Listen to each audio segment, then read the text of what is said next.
Welcome to the channel, and in this video I wanted to talk about one of my favorite comic book characters, that being Jonah Hex, and his disastrous adaptation from 2010. The movie was panned by critics and was a pretty big box office bomb. I have a bit of a soft spot for this movie, but I fully recognize just how bad this movie is. I've seen it more times than I would like to admit, and I actually watched it twice for this video. Did you know I'm utterly insane? I started reading comics around the time this movie was coming out, so I picked up a few paperbacks to get familiar with the character, because I thought the movie looked actually pretty good, but the movie came out and just came and went so fast I actually never wound up seeing it in theaters that summer. It came out the same weekend as Toy Story 3 and ended up bombing pretty hard, making only $11 million when the reported budget was $47 million. So I didn't end up seeing it till it came out on DVD, and by then I had read all the books I had on the character and was pretty familiar with him. When I bought the DVD, I figured the movie might not have been good since there weren't any critic quotes on it. Also, the runtime was hella short, with it being 81 minutes. I watched it and I thought it was okay. If you've been watching my channel, then you know by now that I'm pretty lenient and I tend to like most movies. I do give movies a little bit of a pass when it comes to adaptations, whether it be of a comic book, a video game, or a novel, but there are quite a few things that I genuinely like about this movie. Now, I won't sway anyone, and this movie is deserving of its 12% Rotten Tomatoes score. Even Josh Brolin shits on this movie and recently said he'll never stop shitting on the movie when he was doing press for, I believe, Dune 2. So let me heap some praise on this movie, and Josh Brolin was actually a good choice to play Jonah. He totally understood the character and gave the character a Clint Eastwood-esque gruffness, but there was also a little bit of a tongue-in-cheek at moments too.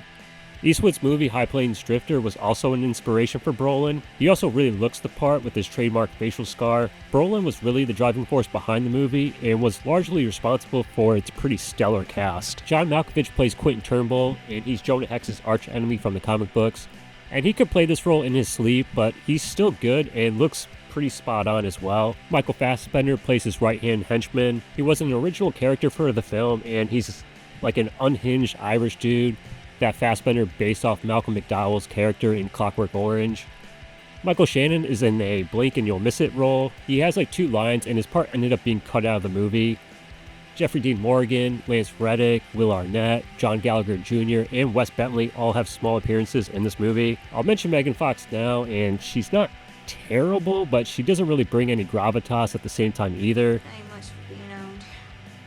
Watching this movie this time around, I was just kind of distracted by her extremely soft lighting.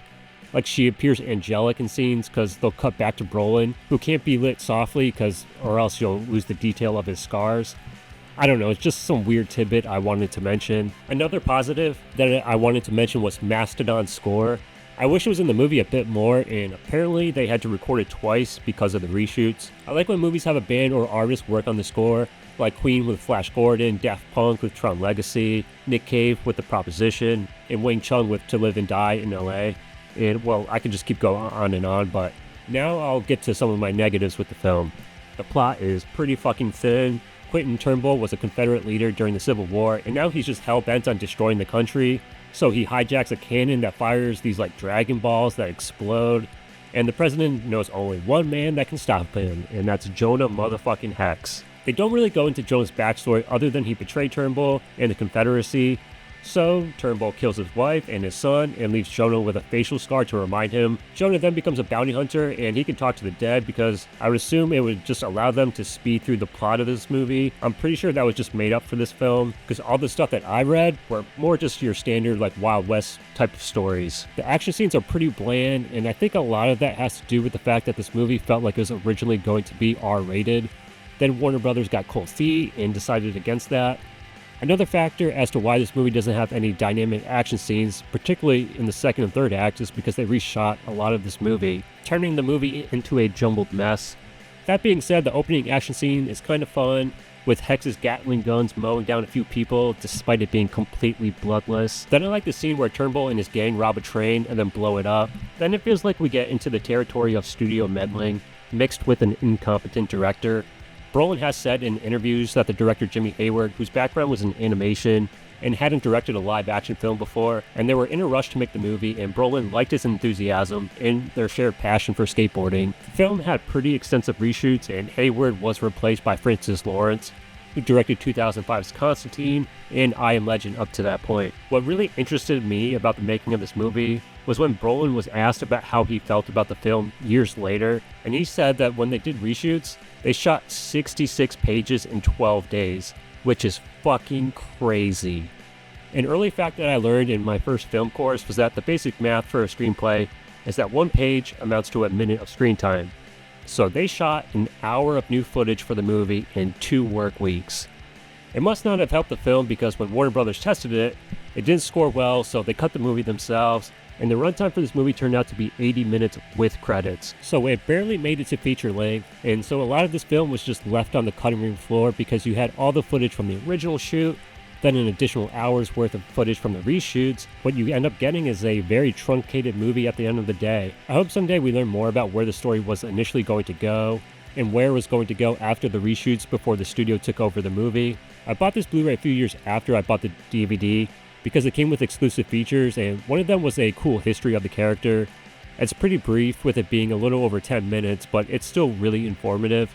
They interview the creators of the character, along with other writers who went on to contribute to Jonah Hex's legacy. 2 of them are Justin Gray and Jimmy Palmiotti, who were largely responsible for me becoming a fan of the character. Dan DiDio is also interviewed, who used to be the co-publisher at DC Comics, and it was his idea to give the character his own book again, and he hired Gray and Palmiotti to write it. I always like featurettes like these when it comes to comic book movies. It's good synergy and might inspire more people to check out the source material. But I guess that also depends on the movie being good, and that isn't necessarily the case with this movie.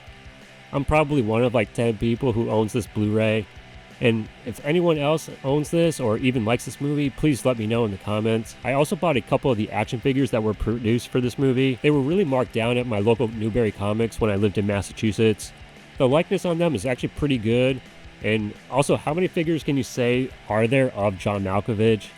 He's going to be in the new Fantastic Four, so not sure which character he's playing, so maybe he'll get a new figure out of that movie. I could see maybe McFarlane making figures based on this movie, but that's a pipe dream. I mean, even though they did make figures for Batman Forever and Batman and Robin, which aren't necessarily the most beloved films. This isn't the only live-action appearance of Jonah Hex.